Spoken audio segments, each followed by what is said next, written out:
This is a doozy.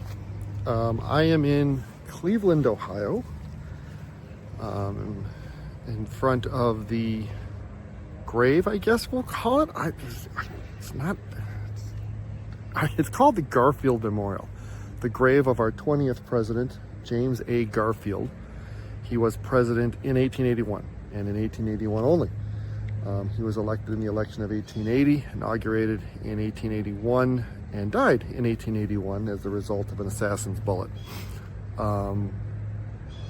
James Garfield was probably the biggest what if of our presidents. Ridiculously smart man. Did publish several mathematical proofs. He was one of the ones with, maybe if he hadn't been killed, he would have done some shit, because James Garfield was a brilliantly intelligent man. He was very well educated. He was something. He was really something. And maybe if he hadn't been shot and killed, he would have been able to do some shit. But as it was, he didn't get to do a whole lot. The story of Garfield's presidency and his assassination is just absolutely bonkers. Like I said, he was inaugurated in 1881, elected in 1880. He was a compromise candidate. I don't remember the people who were involved. I know Ulysses S. Grant was involved, even though he'd already been president. There was a couple other guys involved, but the Republican Party at that time was kind of split into two factions, and the two factions couldn't really agree on a candidate, really. And Garfield was kind of the last second compromise candidate that both parties could be like, all right, fine. So Garfield won the nomination and the presidency. He had been in the House of Representatives. He was a congressman for like 20 years. And I don't think he ever had any intention of doing anything but being a congressman from his little district in Ohio to the U.S. Congress. But when he was tapped to be president nominee, he said, all right, and then he won, and then he died. Yeah, and then the guy who assassinated Garfield he's a fascinating case study on his own. His name was Charles Guiteau, and he was almost certainly some sort of insane, a psychopath. I've seen diagnoses that he was a narcissistic psychopath. He definitely had some mental health issues, but he might have also had syphilis, which, if left untreated, can really affect your brain. His career, I mean, you'd have to Google Charles Guiteau to see, what all he was about. He was just, if you look up pathetic loser man in the dictionary, there'd be a big old picture of Charles Guiteau, sitting there with his thumb up. He was completely, he was found competent to stand trial, and he was executed. I think he rode the electric chair after Garfield died, but he was not sane. He was not sane at all. His reason for shooting, he supported Garfield in the election of 1880. He supposedly gave a couple of speeches, like on street corners, supporting Garfield, and he thought that in his mind, that qualified him, and that earned him the ambassadorship to France, which at the time was a major post. So he was hounding for jobs, and he kind of said at one point, I forget what town this country. He said, "No, not France. I'd rather go someplace in the Caribbean. I think it was like Barbados or something. Oh, the weather's better in Barbados. I think I'd rather be the ambassador to Barbados," which he wasn't ever going to be the ambassador to nothing, because he wasn't qualified. He had been at various points a minister. There's a running joke, if you look up online, there's a running joke about Guiteau being a member, and I forget the name of the community. There was one of those communities, like commune kind of things. It was a free love. It was based on free love, like, banging whoever you wanted to bang, and he couldn't get laid there. They ended up kicking him out, and I'm like, shit, dude. But anyway, he had decided he deserved this appointment, whatever the appointment was. Ambassador to France was one of mine now, or some kind of delegate to France. I think it was the ambassadorship. I think he wanted to be the French ambassador. Then he decided no, and they were never going to give him any of these jobs. He wasn't qualified, and he wasn't well.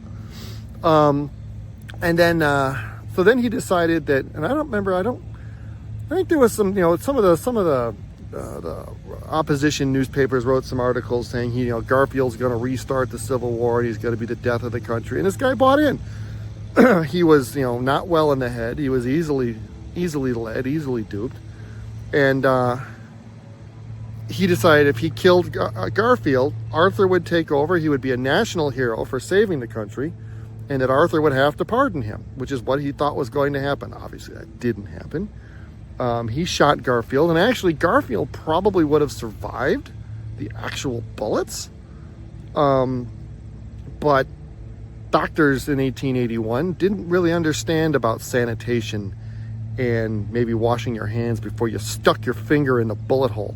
They were trying to find the bullet, and they were sticking their finger in the bullet hole, hoping to touch it. I guess I'm not sure what the thought process is with that. It's a relatively common thing they did back then. When someone was shot, they would stick their finger in the hole. I don't know if they were trying to pry the bullet out, maybe, I don't know. But anyway, all they ended up doing was getting the wound infected, getting it gangrenous, and Garfield died a slow, painful 80 days it took him to die. So he was president from March until September, but the last 80 days of that, he was essential. I mean, he did some work initially, because initially it looked like he might recover. And if they had just left the bullet alone, it turned out the bullet wasn't anywhere vital. If they just let everything heal up, he probably would have been fine. The bullet would have stuck in him for the rest of his life, and he would have been fine. But since they decided to try and find the bullet, he ended up dying a slow, agonizing, painful death over 80 days. Like I said, at the beginning of that 80 days, he tried to do some work sitting up in bed and so on and so forth. But towards the end, he was just there. He was in a fever, and he was in an invalid, and it took him 80 days to die. And when I flip the camera around here and show it, I think that when you see this monument, I think the fact that it took him so long to die and the country had to go along for the ride, I think that's one of the reasons they built this monument for him. This is without a doubt the most elaborate presidential tomb of any sort that I've ever seen. And it has to be. I mean, I haven't seen all the presidents' tombs yet, but I have to think this is right there. So we're going to flip the camera around here and we're going to take a look at this thing. So this monster right here is the tomb of our 20th president, James A. Garfield, who was president for about, March to September. April, May, June, July, August, 6 months, and was active president for about 3 or 4 months. This thing is absolutely a monster, and I'm going to go inside it here in a minute. Garfield and his wife and either his daughter and son-in-law or son and daughter-in-law, I don't remember which, are buried in the basement of this memorial. This memorial was finished in 1890, so 10 years after he died. The architect of this thing went to Europe and looked at castles and churches and basilicas and cathedrals to get inspiration. And when we go inside, I've already been inside, but when you see inside, you're going to see that this is just insane. So this is the tomb and memorial to our 20th president, James A. Garfield. Oh, I'm going to put up the inside videos next. This is a farther back view of the tomb, so you can get an idea of how big it is. The relief along the top there, and I forget what all, but all of that is scenes from Garfield's life, and there's more of that kind of stuff inside. Sculptures and what the hell is that called? Relief sculpture of Garfield's life. Then you've got this flag that's always at half-mast here. Just a crazy, crazy tomb. Here on the entryway, we're gonna go this way. We're gonna go into the main hall here. That is President Garfield.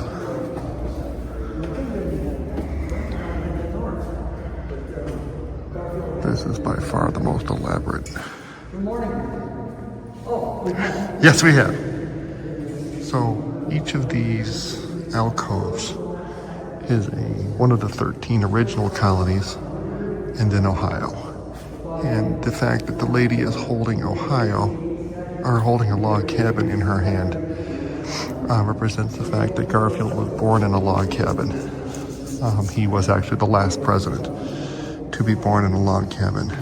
And then over here on the other side of the doorway, Maryland is holding the White House because Maryland gave up land so that Washington, D.C. could be built. And over there, the lady's holding a log cabin to represent his first house. This one's holding the White House to represent his last house. And each of these is their South Carolina, North Carolina. Each of these represents a state. And then this is President Garfield, and then we go up to this ridiculous dome. The architect of this thing went to Europe and investigated churches and castles and things to get inspiration for the building of this, and this is obviously Italian. I mean, this is Italy. That's a tour guide talking over there. It's very, very echoey in here. That's one of the reasons I'm talking so quietly. Also, it's a tomb. You really shouldn't talk loud in a tomb. Garfield is right below us. Pennsylvania. Very, very elaborate.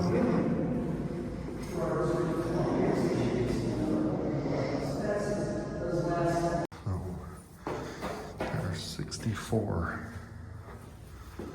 spiral staircase steps to take you up to the second level of the main room where the statue is. I don't think that's where I want to go. I think it's up here. It feels like more than 64 steps.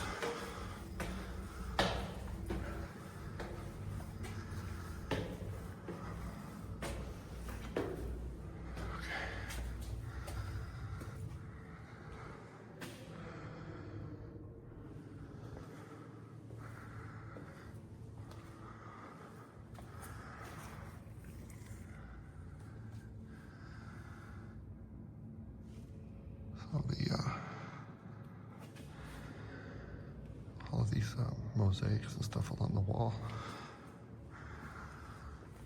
all have meaning to Garfield's life. I don't know what all they do mean, but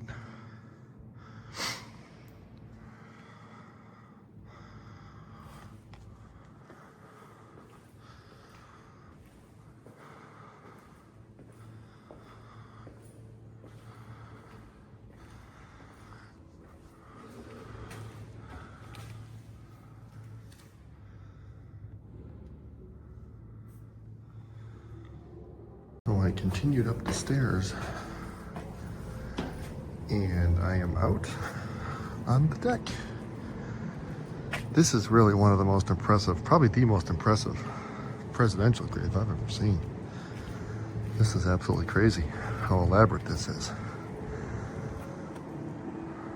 When Garfield was shot, he lingered for 80 days, the tour guide said.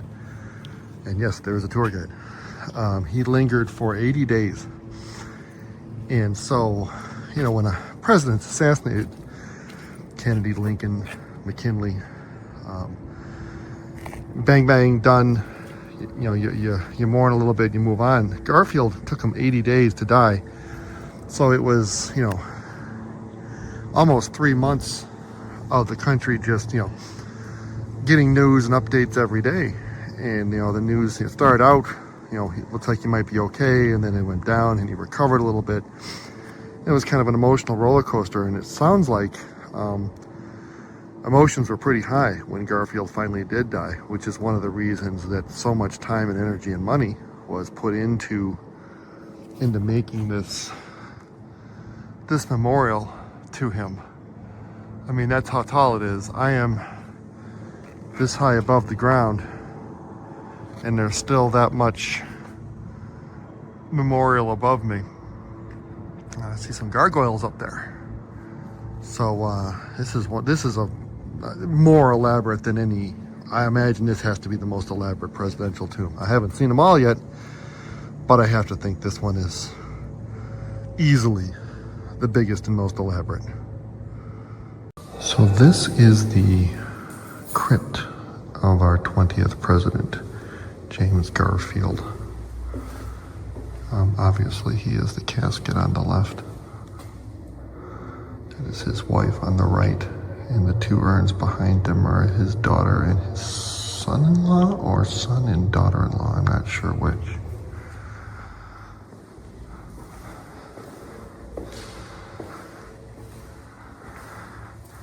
Well, that is the casket of our 20th president, James Garfield.